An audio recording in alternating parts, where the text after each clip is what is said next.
Presupuesto por semana. 150,000. Pregúnteme a mí. ¿Cuánto es nuestro presupuesto por semana? Quizás no llegamos ni a $300. Pero este tipo, hace 12 años, $500,000 por semana era su presupuesto. Ahora, aún así, el vacío emocional y espiritual era algo que agobiaba su vida. Elvis Presley. ¿Cómo murió Elvis Presley? Uno de los hombres más ricos a través de la música. Un muchacho que creció en una iglesia cristiana y se formó en el coro de una iglesia cristiana. Y bajo la bendición de Dios, este hombre hizo de la bendición de Dios algo que, por lo cual quizás no era llamado, porque se puso a cantar otras cosas. Pero el hombre fue famoso. ¿Y cómo murió este hombre? Vomitado en su propio baño con excesos de drogas. Y eso nos comprueba que el dinero, la fama, la fortuna y todo lo que el hombre pueda tener no llena el vacío espiritual del hombre. Con razón el Señor Jesucristo expresó estas palabras: ¿qué provecho tiene el hombre si ganare todo el mundo y perdiere su alma? Hermanos, ¿qué provecho tendríamos nosotros si fuéramos multimillonarios y lleváramos una vida vacía, una vida arrastrada por el placer, por el deseo, y sin embargo no disfrutaríamos de la paz y del gozo que Dios puede darnos? Por eso les digo, mis queridos hermanos, que este salmo es el salmo del hombre que camina de la comunión con Dios, de la íntima comunión con Dios. Y yo creo que todos los hombres y mujeres de la Biblia que registra la historia, cuando ellos caminaron con Dios, tuvieron este éxito espiritual. ¿Y sabe qué más, mis queridos hermanos? Fueron hombres que fueron de victoria en victoria, victoria en victoria. Pero todos aquellos que se soltaron en un momento dado de su vida de la mano de Dios, fueron de fracaso en fracaso. Porque sueltos de la mano de Dios no podemos hacer nada. Haciendo real las palabras de Jesús: porque separados de mí nada podéis hacer. ¿Qué dice la Biblia? Bienaventurado el varón, y mire qué maravilloso, bienaventurado el varón que no anduvo en consejo de malos, ni estuvo en camino de pecadores, ni en silla de escarnecedores se ha sentado. Mis hermanos, caminar con Dios no significa ausencia de pruebas, no significa que no tengamos problemas.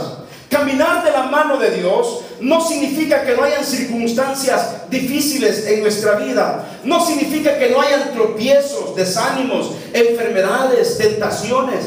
¿Cuántos de ustedes caminan de la mano de Dios y sin embargo muchas veces hay una pobreza extrema económica? ¿Cuántas veces caminamos de la mano de Dios y hay enfermedades que agobian nuestro cuerpo? ¿Cuántas veces vamos de la mano de Dios y sin embargo hay personas que no tienen, hermanos, para completar su renta, para echarle gasolina a su vehículo, para cambiar la llanta de su vehículo? Y sabe, hermanos, caminar de la mano de Dios no significa que no existan estas pruebas en nuestra vida, pero sí significa que a pesar de las pruebas, que a pesar de los problemas, que a pesar de las enfermedades, que a pesar de las tentaciones, que a pesar de una crisis económica, si yo estoy agarrado de la mano de Dios, tarde o temprano, si voy caminando con Él, Dios me sacará adelante. Porque si yo me agarro siempre de la mano de Dios, tengo la garantía, hermanos, para salir siempre adelante. Por eso Pablo podía decir: todo, pero todo lo puedo en Cristo que me fortalece. Si estoy agarrado de la mano de Dios, hermanos, no importa que esté enfermo, no importa que no tenga dinero para la gasolina, no importa que tenga deseo de cambiar mi carro pero no puedo, no importa si vivo en un apartamento tan reducido en donde solo cabe mi cama y un sillón, todo eso no importa. Si voy caminando de la mano de Dios, téngalo por seguro que puedo tener satisfacción emocional y espiritual en mi vida. Porque mi vida no depende de un apartamento de 3 recámaras o de una cama extra king. Hermanos, mi vida depende de mi caminar día con día de mi Dios. Usted podría decir también, por ejemplo, de hombres en el Antiguo Testamento como Daniel. ¿Quién era Daniel? Un hombre, un profeta de Dios. Pero ¿cuál fue la prueba de Daniel? Lo echaron al foso de los leones. ¿Se acuerda usted también de de Abraham. ¿Quién era Abraham? Todos conocemos a Abraham. ¿Y qué le pidió Dios a Abraham? Dios le pidió como prueba el sacrificio de su único hijo. ¿Recuerda usted también a Sadrach, Mesach y Abednego? Estos tres jóvenes junto a Daniel en Babilonia, dice la Biblia que fueron echados en el horno de fuego. ¿Recuerda usted al personaje más grande de la historia?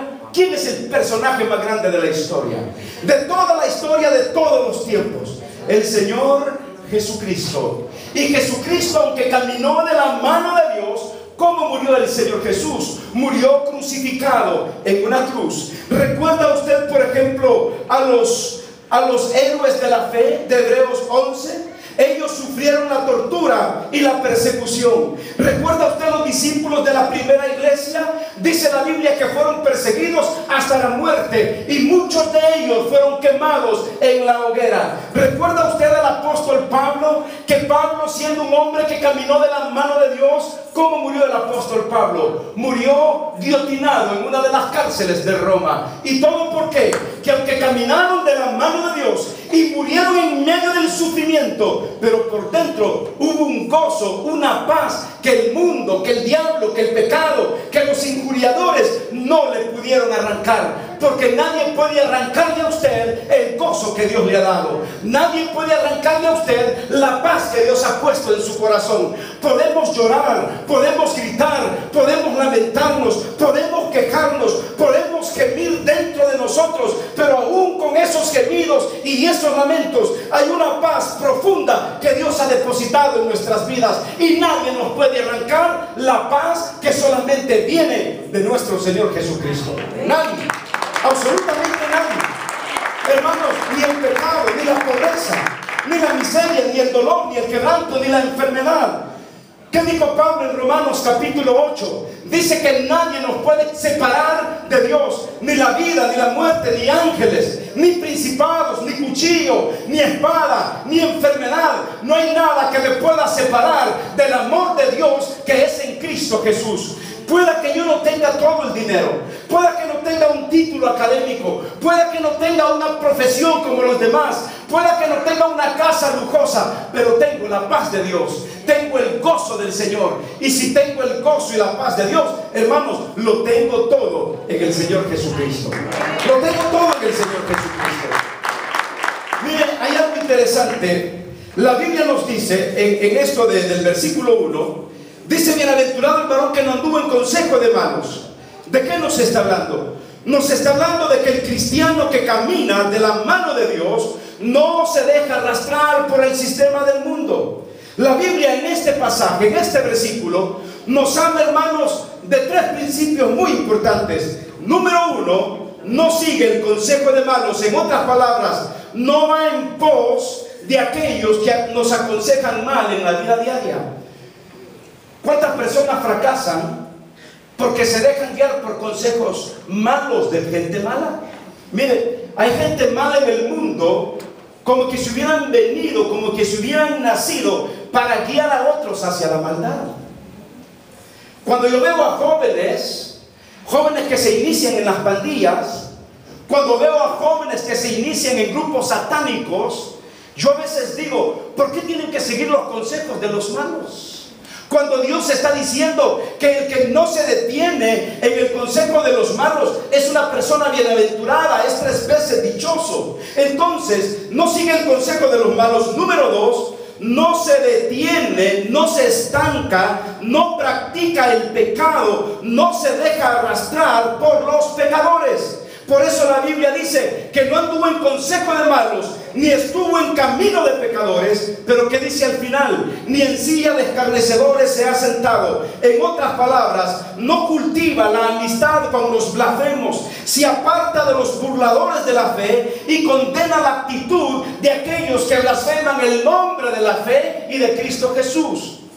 Si usted tiene amigos en su fábrica donde usted trabaja, si usted tiene personas conocidas en su vecindario, aún su propia familia, si se están burlando de la fe, usted tiene que apartarse de esta gente y confrontarlos y decirles que no se burlen de la fe ni de los cristianos, Porque hay tantos burladores, tantos blasfemos, tantos injuriadores que rechazan su vida, su testimonio. Pero déjeme decirle, si usted se mantiene fiel en el camino del Señor y camina de la mano de Dios, no importan las burlas, no importan las críticas, no importan las blasfemias, usted se sostiene caminando de la mano de nuestro Señor y no cultiva la amistad de los blasfemos. Este hombre del cual habla el Salmo 1 no se dejó arrastrar por el sistema de este mundo. Número 2, en el versículo 2 dice la Biblia: sino que en la ley de Jehová está su delicia, y en su ley medita de día y de noche. Hermano, en otras palabras, cuando caminamos de la mano de Dios, vivimos una vida distinta a la que vive el mundo. ¿Cómo vive el mundo? El mundo, hermanos, vive en un estado de caos emocional y espiritual. El mundo vive sin sentido, vive sin propósito. Usted puede ver niños de 12 años haciendo maldad, y yo no puedo entender cómo muchas veces los mayores, aún los padres, desde pequeños vamos inculcando cosas que no debemos hacer con nuestros niños. Y Dios nos está diciendo aquí que el que camina de la mano de Dios, dice que sino que en la ley de Jehová está ¿qué? Su delicia, y en su ley medita de día y de noche. Hermanos, es un desafío a caminar de la mano de Dios, meditando día con día en su palabra. Vivimos en un mundo, hermanos, que nos hace tropezar, que nos quiere hacer caer, pero usted agárrese de la mano de Dios. Vivimos en un sistema del mundo que no significa marginarse, pero significa ser luz en medio de ellos. El sistema del mundo en el cual vivimos, hermanos, es un mundo malo. Por lo tanto, debemos trazar las pautas de nuestro caminar con Dios. Hagamos lo que dice el Salmo 119, y con esto voy terminando. Salmo 119, versículos 105 al 114. Miren lo que Dios dice y en su palabra. ¿Está conmigo? Salmo 119, versículo 105. Léalo conmigo, por favor. ¿Qué debemos hacer para no separarnos de la mano de Dios? Hacer de su palabra nuestra delicia, pero hacer lo que la Biblia dice. Lámpara es a mis pies tu palabra. ¿Y qué dice la Biblia? Y lumbrera a mi camino. Juré y ratifiqué que guardaré tus justos juicios. Afligido estoy en gran manera. ¿Y qué dijo David? Vivifícame, oh Jehová, conforme a tu palabra. Te ruego, oh Jehová, que te sean agradables los sacrificios voluntarios de mi boca, y me enseñes tus juicios. Mi vida está de continuo en peligro, mas no me he olvidado de tu ley. Y mire qué lindo: me pusieron lazo los impíos, pero yo no, que dice la Biblia, no me desvío de tus mandamientos. ¿Y sabe por qué? Porque David fue un hombre que se agarró de la mano de Dios y caminó con Dios. El Salmo 1 es un salmo que nos desafía, que nos invita cada día, mis hermanos, a caminar de la mano de Dios. No se suelte de la mano de Dios. Soltarse de la mano de Dios es perderse, pero agarrarse de la mano de Dios es tener el gozo, la paz que nadie nos puede robar. Caminemos día con día de la mano del Señor. Denle un aplauso al Señor, hermano, y piense que solamente de la mano de Dios podemos ser guardados y protegidos de las corrientes de este mundo. Cierre sus ojos y oremos al Señor. Padre, te damos gracias. Gracias, Señor, por todo tu amor. Gracias por todas tus bendiciones. Gracias porque hasta aquí nos has ayudado, nos has bendecido. Y te alabamos, Señor, por nuestra iglesia. Bendícela. Mientras todos están orando con el rostro inclinado, los ojos cerrados, yo no sé si hay alguien que dice: pastor, yo quiero que ore por mí, yo quiero entregar mi vida a Jesús. Si usted nunca ha invitado a Cristo, ¿por qué no me permite orar por usted? Y que usted salga de este templo con la seguridad de que usted tiene perdón de pecados, vida eterna y un cambio de vida. Si hay alguien esta mañana que no conoce a Cristo y quisiera levantar su mano diciendo: pastor, ore por mí, yo quiero orar por usted, quiero que usted le permita entrar a Jesús a vivir en su corazón. ¿Habrá alguien en estos momentos? que levanta su mano y dice: pastor, ore por mí, yo quiero conocer a Jesús. ¿Habrá alguien? ¿Habrá alguna persona?